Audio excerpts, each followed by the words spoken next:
All right, welcome to Witchpolice Radio. One of the cool things about doing the show for as long as I have is I have a lot of people who come back on the show, but because I guess of the nature of Winnipeg's music scene, it's often in different contexts. And the guest that Yeah, I have on the episode this time is someone who's been on, I think, twice before, but all three appearances now are talking about completely different projects, which is kind of cool. So I think that the best, and then they're many years apart too. Like you were on a very early episode, and then kind of one a number of years back, and now in 2023. So I think the best way to start this off is if you want to introduce yourself and maybe just give a bit of background on this current project that you're working on. sure. Um, Introduce myself. I guess Oh, Joel. I like music. I've been doing it for a long time, um, like very long time, yeah. and play like all different kinds of instruments. I do recording stuff. Um, what was the second part again? What is this current project? Because I mean, just Oh I yeah, guess the current project. for context, the first time you were on was talking about Beef Donut, which was Yeah, a kind of a solo thing you did with a few other people involved. You did yeah. that for a number of years. That kind of had a fairly rock sound to it, I guess you Well, would say. Beef Donut initially started out as just me with a four-track recorder back in Okay. like '96 or whatever.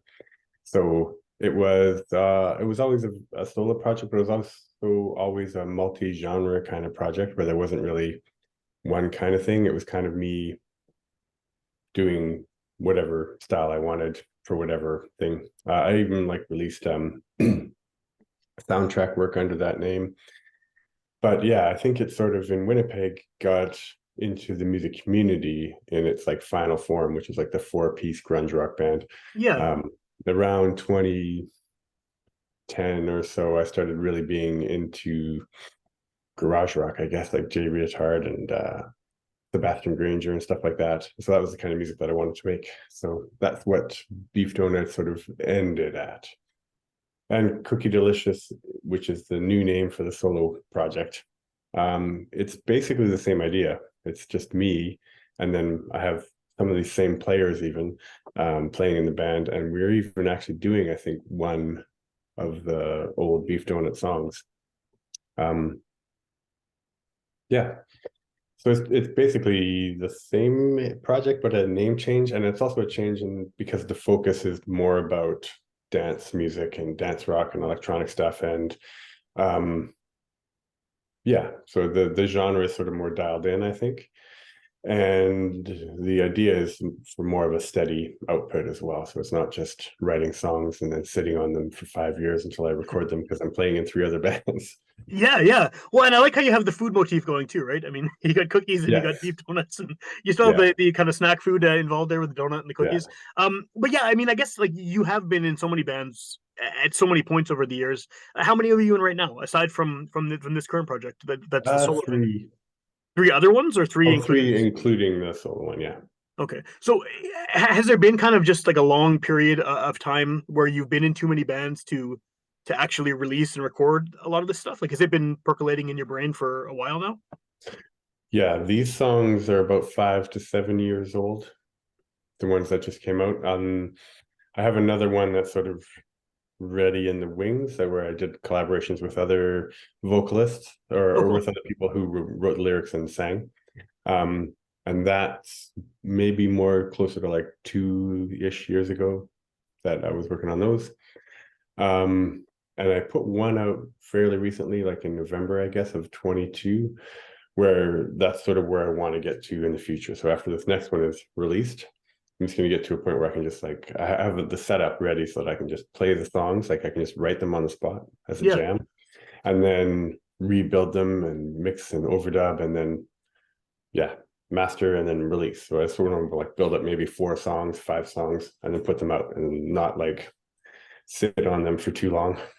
So at this point, are you sort of playing catch up on the songs you already have, waiting Yeah, to get them all I off your plate? I kind of got to a point where I had to like stop myself from writing songs because yeah, they were just building up. So, because some of these songs, I feel like I asked too many people this question, but because some of these songs are old and you've had them sort of percolating again. There's that word for a while now. how does it feel to now that you have them out and now that they're released and people can hear them? Yeah. Do you feel like you've progressed considerably beyond those songs, or have you been able to sort of take those songs and kind of alter them and improve them and convert them, I guess, into whatever your sound has morphed into over the years?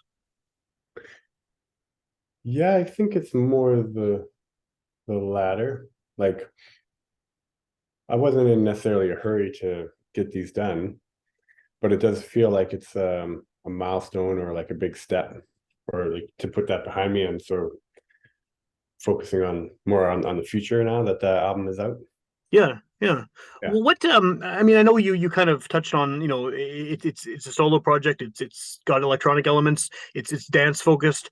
What yeah. I guess what kind of prompted that? I mean, obviously you played in all different kinds of bands and you currently play in bands with fairly diverse genres, but what sort of sparked the interest in putting out dancier stuff as opposed to, like you said, Beef Donut was more known for kind of a grunge rock sort of vibe? Yeah, no, it's always for me always a case of, especially with solo stuff, that I'm making the kind of music that I like or that I want to or that I'm into at that moment. So the reason why Beef Donut was like garage rocks because that's what I was listening to a lot of. Right, Like right. so I'm almost entirely listen to dance and dance rock stuff now, and that's just what I like. I DJ now too under the same name, um, dance parties.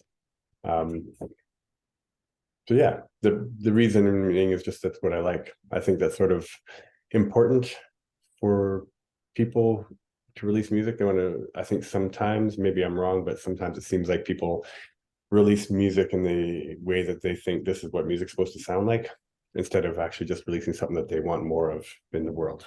Yeah, yeah. Well, which I think is probably the best possible way to be creating something is to do it in what you want to see or you feel Yeah. there's an absence of, and you want to kind of fill that void. Does the current sort of ecosystem for music make that easier, where you can record stuff at home and just immediately throw it onto Bandcamp, and then it's kind of out in the world? Like a lot of the even 10 years ago, a lot of the kind of procedural aspects of releasing music Oh have yeah, yeah, changed, where it's just so much more direct, right? yeah. No, everything has changed so much. It's kind of, yeah. I mean, from when I started out, I was actually playing shows where we were doing cassette releases, and unironically, it was like that was the actual main medium for enjoying music at the time. Yeah. So yeah, I yeah, the so much has changed about it. One of the things that I find interesting that's changed about it is year-end lists. It used to be that everyone would say these are the top 10 albums of the year for me, Yeah. and you'd see a lot of consistency across them because it was broadcast media times and there was such less to choose from, like there's so much less music out there. Yeah, or it was out there, but it was harder to find, and everyone was getting access to the same, Yes. small pool of stuff. Yeah, yeah, Yeah, there was a top 40, yeah, yeah, and that concept is gone now. There's no, everybody has their own top 40 because yeah, everybody's playlists are targeted directly to them. And when people do still, if they do still post their top 10 of the year, when I read through it, if I do recognize any of them, I'm like, yeah, that sounds exactly like the kind of music that so and so would like. And when if I haven't heard of one and I check it out, I'm like, yeah, that also sounds exactly like something they would like.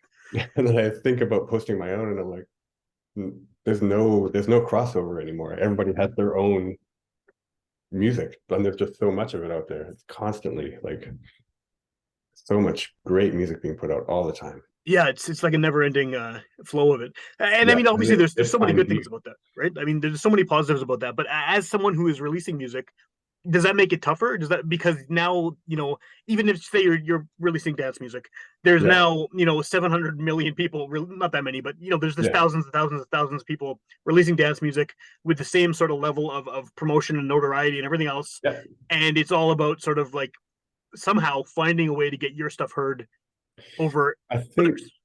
yeah, I think the key is it is something that I spend quite a bit of time thinking about because there's a lot of weird sort of mixed emotions about it. But I listen to a ton of music, and I'm always listening to new music. I find it very hard to like listen to the same album over and over because I've got this like save for later playlist of just stuff that I want to check out. So there's just tons of new music that I'm always listening to. And when I discover something that I love, I that's just such a really good feeling. And I want that. I guess I feel like I can give back in the same way, even if it's Yeah. like one person in Belgium who just picks it up, who discovers it accidentally, and then it's their thing, like that's great. And I guess I think there's just so much music out there, and not all of it is good, really. In Well, fact, that's the downside, right? yeah, like this is the amount of good music, this is the amount of music, and this is the amount of music that you get to hear. Yeah. So it's just like, yeah, I guess one, it's kind of, yeah, it's kind of like a double-edged sword because I think of all music as inspiring because it's either so good that it's like, okay, I got to up my game to get on this level and blah, blah, blah. And that can also be a kind of discouraging because sometimes you see and hear music out there and it's so good. And it's just like, oh, why am I even bothering? There's like 10,000 other people releasing music today that's better than my stuff. But I always just try and talk myself down from that and be like, yeah, I don't have to be the best in the world. It's not a competition. I just have to do my best. And as long as I like it, then somebody else out there with a similar set of DNA as me is going to like it as well. And that Um, person's out there somewhere too, right? Like it just, yeah, there are people who any kind of music, whether it's what you're doing or even someone screaming and then bashing a pots and pans on their head. Someone wants to hear that. Like yeah, there's an audience for anything. yeah. And if the music's really bad, that's kind of equally inspiring because Yeah, it's like, okay, well, this person's just going for it and they're having fun and they're putting it out, so I can do too. I can do that too. Like it's inspiring because it's like, yeah, I can do that too. yeah. Yeah. So is this? I mean, do you sort of foresee yourself doing solo projects for a number of years and then switching to something else, like going from the various from beef donut to this? No, Is I this going always to try become to something else, have or I try to have three on the go at all times. So I have okay? the one where I'm the session person, where I just show up and I play whatever they want me to play. And then I have the one that's like a band where it's very collaborative and everybody's jamming and everybody's creating the stuff together. And then I have the one where it's my solo work and I'm telling people what to play Do you have a because they're all preference? three very different experiences. Yeah, Is there a preferred one of those three, or do you need to have all three to kind of get the yeah. full? No, I need to have all three. There's really good things and really bad things about all three of them, right? So it's sort Right. of like, yeah, I get the good things about all three of them. Is there ever an issue with one or two of those things blending together? I mean, like a solo project becoming a collaborative project, or the collaborative project being taken over by one person, becoming more of a session type of project. Not in my experience, no. Well, that's good. Yeah, maybe I've been kind of particular about it, but yeah, like the bands where I just show up and play. I mean, anybody who does that, if they're a session player, they are bringing themselves to the music, right? So Right. I'm not um they're not giving me the exact notes to play. I'm just sort of like playing what I think sounds good, but I'm completely open to feedback. So if it's whoever's band it is, if they're like, you know what, I don't like that, you try this, try that, then yeah, this is your thing and I'm helping you create it. I am bringing myself to it, but I'm not like, it's not, yeah, it's not my final call. I'm Yeah. not Sure. it's not my vision. Um, yeah, and then the jams bands are probably the most fun, to be honest. I now that I think about it, if I had to pick which one I preferred, it would probably be that one because that sort of collaboration and moment of creation that doesn't happen anywhere else, and that's such a good feeling. When you're doing the solo stuff, Mhm. do you? I mean, obviously, you're not getting the same level of feedback as you're getting from the more collaborative projects because you have people right there with you. I mean, I know you work with other people on the solo stuff as well, but um, is it different? Like, are you? I guess maybe the question is like, how critical are you of your own stuff when you're making it? Are you one of the people who will sit there and nitpick and take apart what you've done and rework it over and over again, or are you willing to just sort of say, this is the thing and let's move on to the next part? No, I'm pretty extremely the nitpicking over and over again. Yeah, pretty extremely. Yeah, for my solo stuff. Does Yeah, that maybe explain why some of it's taken so long to be released, or is it more just absolutely. yeah, okay. Yeah, absolutely. I took many runs at this particular batch of songs in terms of how I wanted them.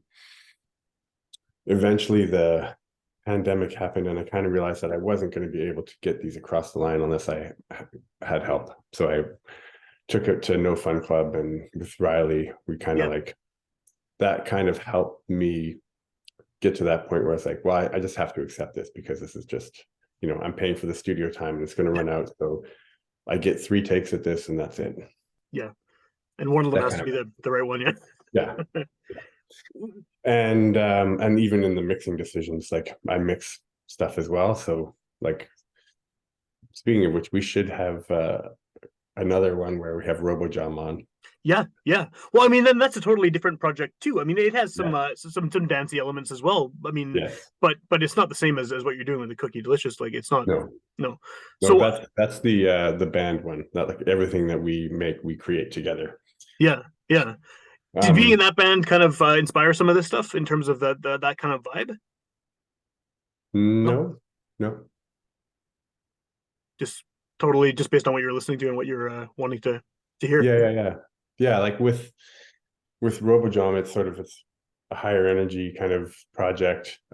It's a performance art kind of project. Like it's very out there, but it's also it just tends to blow people's minds because Renee is just like a phenomenal front person, and the music itself is kind of like again, it's music that I love, but it's sort of more post punk than Cookie Delicious. Cookie Delicious is more like dance, sometimes dance rock, but Yeah, RoboJam is like what I like to describe it as Duchess Says meets Snapped Ankles, but we dress up like robots. But most people, when I give that description, they're like, that doesn't help me. no, that.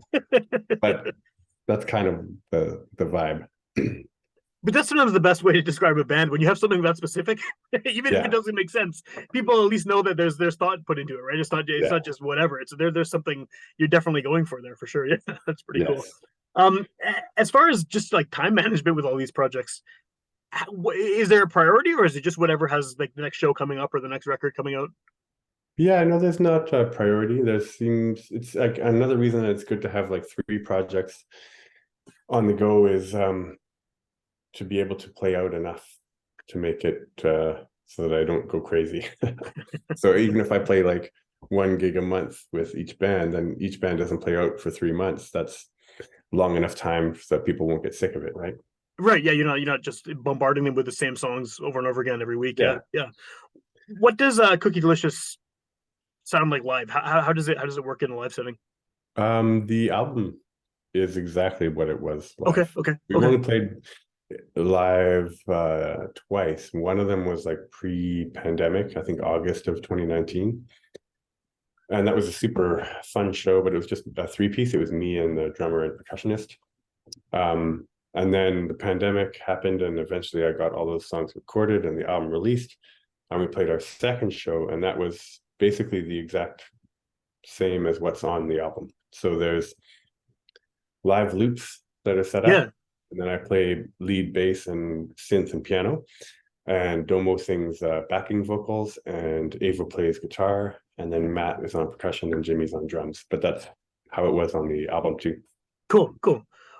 So I guess like I'm sick of talking about the pandemic, and I'm sure you are too. Everyone is at this point. But how I need to ask you, like, how was that experience for you as someone who obviously needs to be involved in playing music at all times? I mean, you like to be in 3 projects at once. What was it like having Yeah, that kind of shutdown when you could potentially, I guess, really only work on the one because you couldn't, go out and rehearse with yeah, or jam with people? yeah. I don't know if I don't really accurately remember it too much. We weren't living in Winnipeg at the time, which actually kind of helped. And towards the end of it, I was working for a British company, so I had to be up very early to be on UK time. Okay. So that wouldn't have happened if it wasn't for the pandemic, because it'd be very late nights and then up at like 5 in the morning for work. Yeah, yeah. Did you So feel creative during the pandemic though, or was it like yeah, no, I did feel creative, and I did do a lot of playing of music for sure. Um, yeah, and I got more into live looping. So yeah, I still do that. I kind of did that before the pandemic. I did it a lot more in the pandemic, and I still do it now, where it's just sort of like loop a bass part, loop some drums, and play some notes over top, and that's sort of how I write these songs. I guess how different is that from how you? I mean, obviously the loops is probably different, but how different is that from how you would rate, say, a Beef Donut song? I mean, Oh, as very far as different. yeah, yeah, Yeah. A Beef Donut song would typically be started on guitar. So I would just like play acoustic guitar and write the song. And yeah, so those songs had a way for me to just play them at a campfire kind of okay, thing. okay. These ones, they don't. Like there isn't guitar parts usually for these songs, or if they are guitar parts, they're kind of like syncopated melodies around bass lines. And so yeah, it's not really something that I can sit down and play Well, on that a makes guitar. sense too, because dance music it does not necessarily typically Yeah, kind of campfire sing along vibe. exactly. It just doesn't really Right. work for it. Yeah, yeah. Unless it's a dance remix of a Simon and Garfunkel song or something. Right, right, which would be cool. um, at this point, where do people find this record? I mean, I know it's. I was listening to a Bandcamp, but Yeah. is it available on all the various streaming Yep. platforms and stuff? Yeah. Yeah.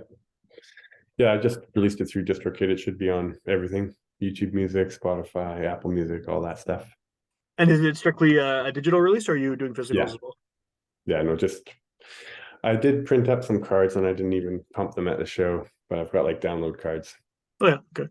Yeah. And then as far as like all of your other stuff, is there sort of like a single repository on the internet to find all of your various projects? I mean, maybe not going back to decades, but at least the last sort of 10 years or No, so. there is going back decades. Yeah. Oh, This is really? something Nice, nice. that I've been working on recently. It's cookiedelicious.com. And If you that go has to a discography and Yeah, like the homepage is just the Cookie Delicious releases, but then there's like a more section, and it's like it lists everything, not everything, but it lists most of the stuff that I could find online. So if it has some kind of streaming thing online, oh, cool. um, Well, it's one of pretty the good. things I've noticed is like over the past few years, because of the pandemic, and I work from home now, kind of filling time doing Yeah, different things than I would have before. I have this ridiculously large collection of local music, and I've been slowly sort of adding everything that's not on there already to just Discogs, yeah. so it's like documented. And the amount of times your name comes up on just random projects where you're You know just like what's playing hilarious? bass on one thing, or like one Yeah. track has you doing like clapping or something. Well, when you when you post your local stuff, every time I'm like, I'm in this post. Like even the most recent one, that Northern Faction 3 Yeah, has the Hummers on it. yeah, But that's right. And you're yeah, yeah. yeah, It's it's crazy. pretty funny. You were very prolific and like kind of. I mean, you're prolific anyway, but it's kind of secretly prolific. You just keep showing up. Yeah. Have you ever kept track of sort of everything you've worked on, or is that too much of a headache to even figure out? I everything that I've worked on that I can remember, yes. I've got like I think a document somewhere where I've been like I've typed everything out as I remember. I'm like, oh yeah, I gotta add that to that. And I've kind of separated it from bands that I've led to versus bands that I've just played in.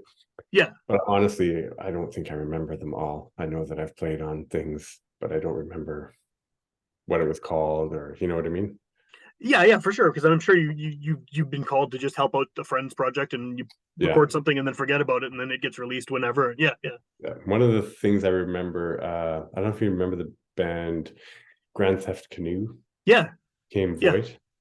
Evan Kraker, who was the main guy in that band, did the soundtrack for a movie, Black as Death, Strong as Love, something, something, something. It was like a Winnipeg made movie. I'm trying to Okay. remember what it was. Anyways, for this soundtrack, he had me come in and play bass on one song.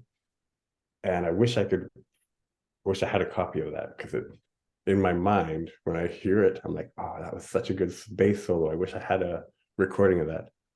Someone will find it years from now and throw it on the internet, and then you'll Yeah. randomly stumble upon it 20 years down the line. So, are there any shows coming up for any of your projects in the near future? Yes. Yeah. There's a big one coming up May 27th that hasn't been announced yet, so I can't really talk about it, but it is. I'm so excited for that. Cool, That's a Cookie Delicious show. And then there's cool. 4, I think, gigs booked for Marin in May and June right now. There's 2 in May and 2 in June, which is a lot for Marin. Yeah, RoboJam doesn't have a gig booked right now, but we are looking. I've been trying to get a gig for RoboJam. I would kind of want to play something at the Goodwill with some kind of post-punk sort of night. Like it'd be great to have Soft Switch and Fold Paper and RoboJam do yeah. the Goodwill, or I don't know, Candect are one of my all-time favorite local bands. They'd be great to do a show with RoboJam for sure.